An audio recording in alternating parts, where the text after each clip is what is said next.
The email landed at 6:47 on a Friday evening, the kind of hour when nobody sends good news.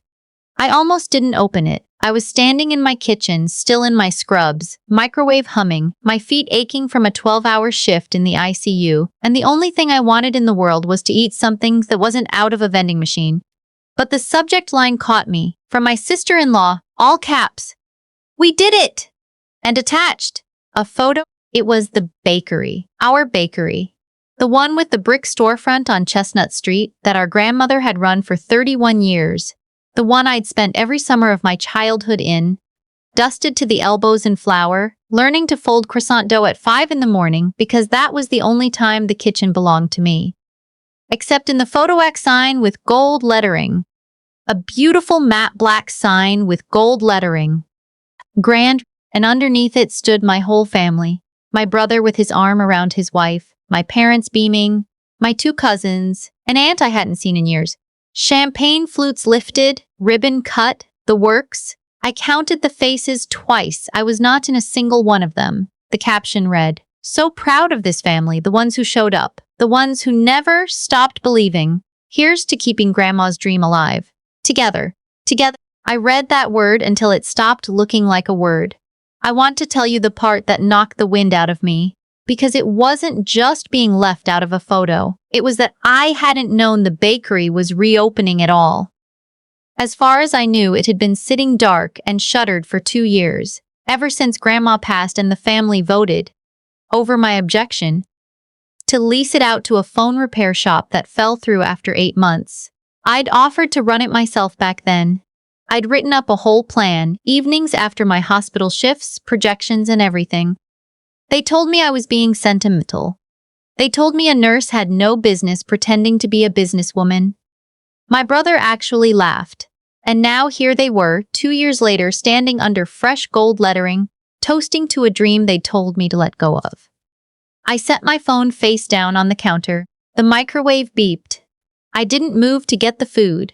Here's what none of them knew, what I'm not sure any of them ever really understood, because they'd stopped paying attention to me a long time ago. When Grandma got sick, in those last awful months, I was the one in the room. Every night after my shift, I'd drive across town and sit with her and we'd talk. My brother visited twice. My parents came when it was convenient, but it was me holding the cool washcloth, me crushing her pills into applesauce, me listening when she got afraid at 3 in the morning. And it was me she called her lawyer about in the last clear week she had. She left the building to all of us, technically, a shared interest, but the operating agreement, the actual document that controlled who could do what with that property, who could lease it, renovate it, mortgage it, reopen it, she left the controlling vote to one person. A managing member, the lawyer called it. The one she trusted to keep her hands on the steering wheel. That person was me. They had forgotten. Or maybe they'd never bothered to read the paperwork in the first place. In the swirl of grief and probate, somebody had handled the documents and somebody had filed them and everybody had assumed it all just sort of belonged to everybody equally, the way family things are supposed to. But it didn't. Grandma had been very specific. She'd seen something in them I was only now fully seeing myself. I didn't reply to the email that night. I went to bed and stared at the ceiling and let the hurt do its work. That deep, bruised throb of being told, in the clearest possible terms, that you are not part of the family that counts. The thing about being a nurse is you learn to wait. You learn that the body and the truth will tell you what's wrong if you're patient enough to watch the monitors. So I watched. It took about 3 weeks for the next message to come, and it didn't come to me directly. It came to me sideways, the way bad things often do in families. My mother called, sweet as pie. "Sweetheart, we've missed you. We should have you over." A pause. "Actually, your brother wanted me to ask you something." There it was. "The reopening's been wonderful," she said, "but the renovations went a little over. The kitchen needed all new equipment, you know how it is, the health inspector and everything. And we were thinking, well, since the building's a family thing, and you've done so well for yourself with the nursing, we were hoping you might help out. Just a little over the hump." "How much is a little?" I said. She did that nervous laugh she does. "Your brother said 40. $40,000. I almost laughed myself. $40,000 from the woman who'd told me I had no business pretending to be a businesswoman. From the family that had so proudly cut the ribbon without me. Let me think about it, I said, and I meant it, but not the way she thought. Because here's what I did next. I didn't scream. I didn't send a furious text. I made some phone calls, the way I'd learned to do when a patient's chart didn't add up. Quietly, methodically, asking the right people the right questions. The first call was to the contractor whose name I'd seen on a sign in the bakery photo, partially hidden behind my aunt's shoulder. I told him I was a co-owner of the property, which was true, and that I needed to understand the scope of the renovation for my records. Contractors love when you sound official. He pulled up the file. The renovation had cost $110,000. $110,000. New equipment, yes, but also a complete cosmetic overhaul, custom millwork, an espresso system that cost more than my car. He mentioned casually that my brother had been very particular about the finishes. Wanted everything top of the line, he said. Said money wasn't the issue. Money wasn't the issue. Interesting. The second call was harder to make because it meant calling Grandma's old lawyer, a careful, dry-voiced man who'd handled her affairs for decades. I asked him a simple question. Had anyone been in contact with him about the building? There was a long pause, the kind of pause that tells you everything. I was wondering when you'd call, he said, and then, choosing his words, like he was stepping across a frozen pond. Your brother came to see me, about 2 months ago. He wanted to know the process for taking out a mortgage against the property. To fund the renovation. My stomach turned cold. And what did you tell him? I told him the truth. That the operating agreement names you as managing member. That no encumbrance, no mortgage, no lease, nothing of the kind can be placed on that property without your signature. A dry breath. He did not take it well. He told me that was clearly a clerical error, that your grandmother would never have done that. I told him I drafted the document myself at her instruction when she was entirely of sound mind. He asked if there was a way around it. Is there? No, the lawyer said. There isn't. So now I understood the whole shape of it. My brother had reopened a bakery he could not afford, on a property he did not control, betting that the family's love for Grandma's memory would smooth over the gap, and that I, sentimental little me, the nurse who got left out of the photo, would either never notice or would be so grateful to be included at last that I'd hand over the money and ask no questions. He'd already spent $110,000. Some of it, I was beginning to suspect, was not his own. I want to be honest with you about what I felt, because it would be easy to pretend I marched forward like some avenging angel. I didn't.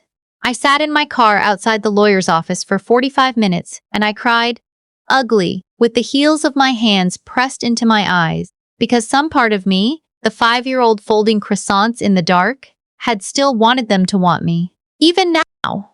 Even after everything. But you can't sit in a parked car forever. Eventually you have to turn the key. I didn't accuse anyone. That was the part I got right, I think. I let them come to me. I called my mother back and I said, in the warmest voice I could find, that I'd love to talk about helping with the bakery. And could we all sit down together, me, my brother, my parents, and go over the finances, since I'd want to understand the business before I invested. My mother was thrilled. She heard yes. She heard the prodigal daughter coming home with her checkbook open. We met at my parents' house on a Sunday afternoon. My brother arrived in a new watch I'd never seen, his wife in tow, both of them wearing the particular brightness of people who think they've already won. There was lemonade. There was a plate of cookies from the bakery, which I noted, were not even very good. The crumb was wrong, too dense. Grandma would have been appalled. I'd brought a folder.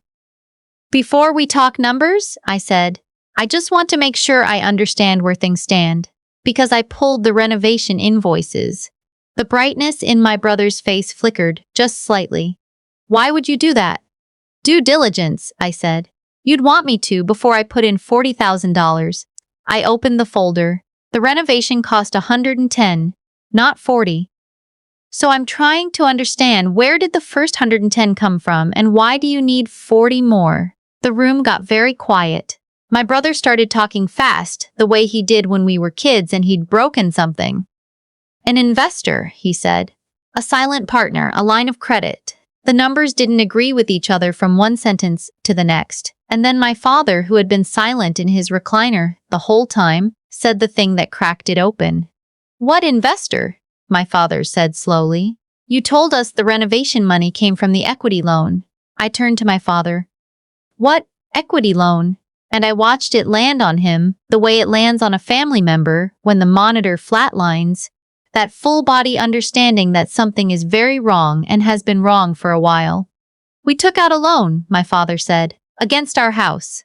To help your brother with the down payment on the equipment. He said it was a sure thing. He said the bakery would pay it back in a year.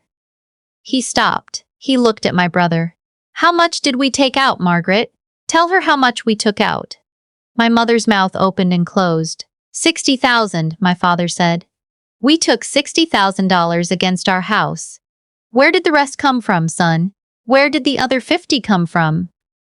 I will spare you the worst of it, the shouting. My brother's wife trying to put a manicured hand on my father's arm and my father shaking it off like it burned.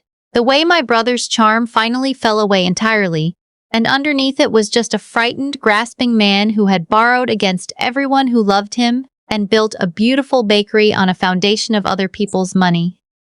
And who had been counting on me. The one they'd all decided didn't matter.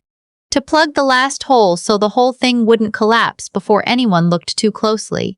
You've always been jealous of me, he said to me, finally, when he had nothing left. It was almost a relief to hear it, because it was the one thing I'd known was coming. You couldn't stand that Grandma loved the bakery. You couldn't stand that we did this without you. Jealous, I said. And I actually smiled, because I'd had 3 weeks to get ready for that word. You think I'm jealous of a bakery you can't afford, on a building you don't control, funded by a loan against our parents' house that you lied to get. No, I'm not jealous. Jealous means I want what you have. You don't have anything I want.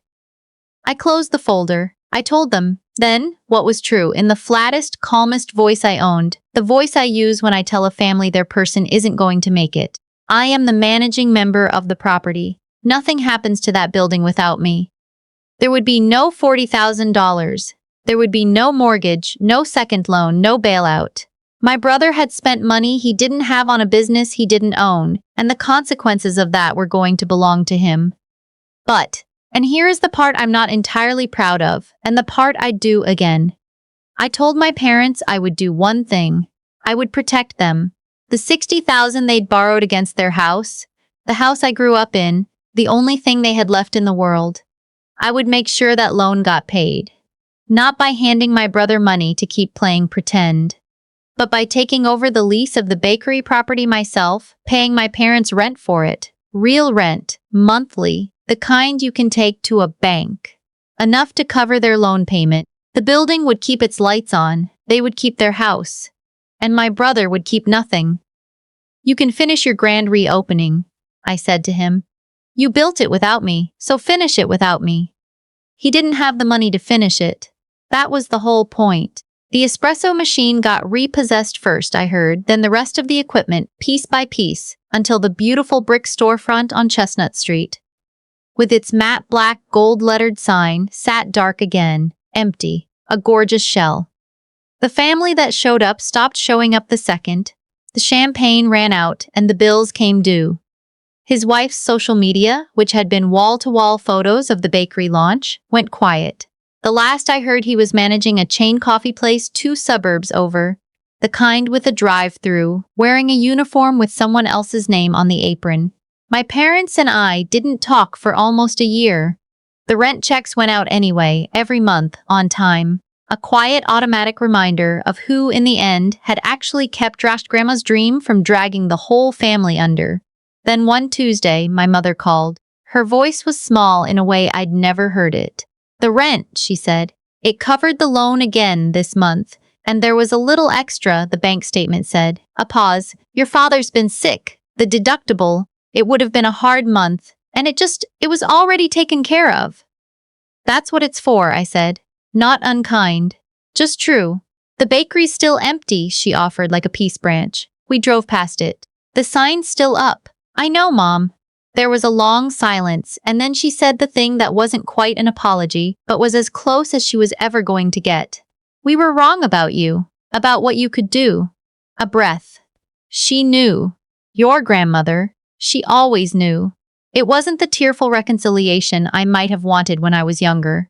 There was no falling into each other's arms, but I met my father for coffee a few weeks later, somewhere neutral, and he looked 10 years older, and he talked about the weather and his blood pressure, and he never once mentioned my brother. As we were leaving, he stopped me at the door. His hand, those big, rough hands, he'd been a butcher his whole life, landing light on my shoulder. You're the one she'd have wanted running it, he said, not quite looking at me. Grandma's place, if anybody ever does. It was the closest he could come to "I'm sorry" and to "I'm proud of you" all in one sentence, and I took it for what it was. I still hold the lease. I still hold the vote. I haven't reopened the bakery, and I might not, or maybe one day I will, on my own terms, in my own time, the way it should have been done from the start. For now, the storefront sits there on Chestnut Street, beautiful and empty, the gold lettering catching the morning light over a kitchen where nobody folds the dough at 5 a.m. anymore. A perfect monument to a family that wanted the picture more than they wanted the people in it, and to the one of us who finally stopped asking to be let in and turned the key herself.